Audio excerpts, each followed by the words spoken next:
Hello everyone, just want to go ahead and do a quick card share. I made this card for the Greeting Farm Essay Challenge, and you had to go ahead and also do like a 300 word essay, and this is the card that I used. I kind of made it like a ribbon, and then I put the little cheeky teacher in there. I thought she was super cute. And then I used papers from this paper stack that I got from Michael's, and then I used some black Recollections cardstock. So it came out of this pack, and I got it for like, I don't know, $3 or $4. But I thought it was kind of cute for back to school. So, but I made it. The card is actually 3.5 by 6 inches, so it will fit into a card. And in case anybody would like to know about my teacher, I had. In high school, I had several great teachers, and when you get a great teacher in school, you always remember them. The first teacher that I remember was a teacher. I think she was my 3rd grade teacher. Well, actually, my 2nd and 7th grade teacher, Miss Butler. She had bright red curly hair, and she was just the sweetest person ever. She was just so funny, but she had this bright curly red like fro hair, and she was just the sweetest lady. And I had her twice. I had her in 2nd grade and 7th grade. Then I had a teacher named Miss Nakarati, and she was pregnant. I thought she was just fat, but she was like, no, I'm having a baby.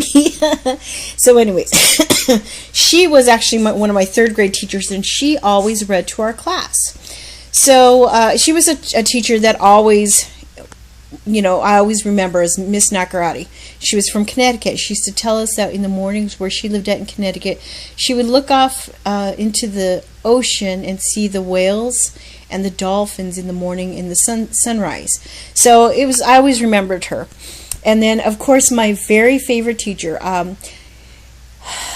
School for me was an adventure. I'll tell you that. I was vice president of student council and head cheerleader when I was in junior high school, and then I became a co-captain when I got into high school. And I had a lot of people. I always talked to all the different type of people, all the different cliques and groups. I was always friends with everybody. And I had this teacher named Mr. Spiller, and he had bright red hair. And I wonder if he's still at Harrison High School in Colorado Springs, Colorado. That's where I went to high school. And he was just really funny. And every day I had him for computer class and for algebra. Excuse me. And I think I might have had him for trig. I can't remember. But every class that I had him for, because I think I had him twice. And our schools were kind of different because instead of having like, they were just so overcrowded. They had you come in like at 5, 6 o'clock in the morning till like 4 or 5 in the afternoon. And 1st through 3rd period were for upperclassmen, and then 3rd through 7th period were for lower classmen, the sophomores. And yeah, so it was kind of crazy. But I went to class from 1st period to 7th period because I was in cheerleader and student council and just had a lot of activities going on. But on the classes that I had Mr. Spiller, he always pulled me aside and said, is there anything that you need? How you doing? Whatnot. And my mom, when I was growing up, always read to me, so I always loved reading. And this teacher, at the end of class, he would say, okay, we're going to knock out this, this, and this for computer class. And the computer class that I was actually going to, we were actually writing the programs for, like, games. Yeah, it's kind of crazy now that I think of it. But, we were on our little Apple, and we were, like, writing computer games, and we'd have the little Pac-Man go across and push over a bucket. And so we were actually writing those programs when I was in school. And at the end of class, he read a couple stories that really were interesting. One was called The Sand Kings, and it was called The Sand Kings, and I think Stephen King actually made a movie or a TV episode of The Sand Kings. And it was about this guy who had these sand kings and kept them in a aquarium, and then it got too big, and then he moved them out to the garage. And it's a really interesting story, and he just captured your attention.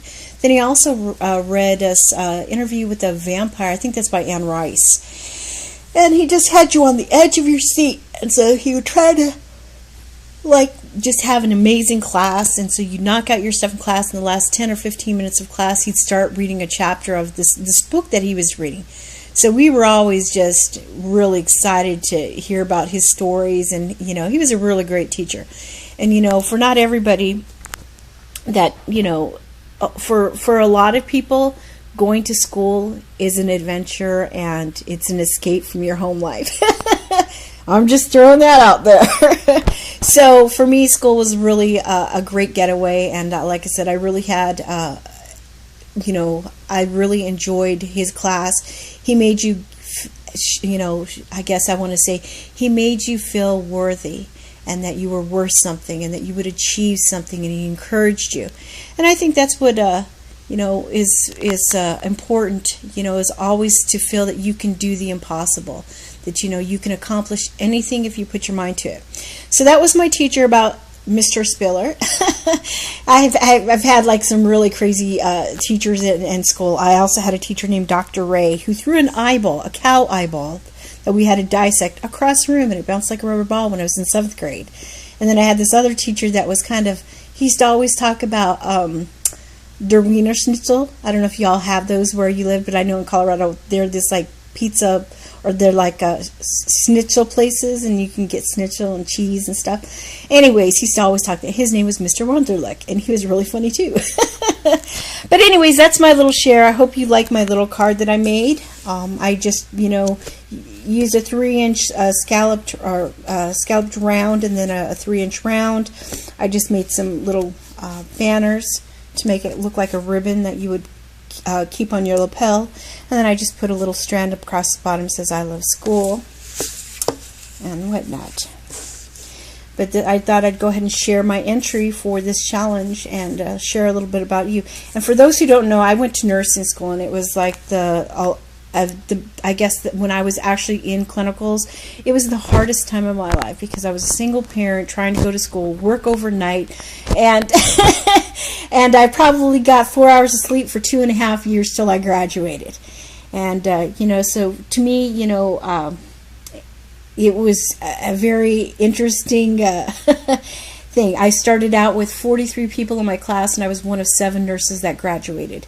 So I'm very thrilled to, the greatest gift was walking across the stage and having my children see that I achieved something, I worked hard, and know I did it, and for our family. So anyways, that's just a little tidbit about school stuff, and I hope you like my little essay. Kind of, sort of. I haven't written it, but I'm going to go ahead and type it up here. It's got to be 300 words or less. So anyways, I'm going to go ahead and scoot, and I hope you all have a wonderful day, and thanks for watching.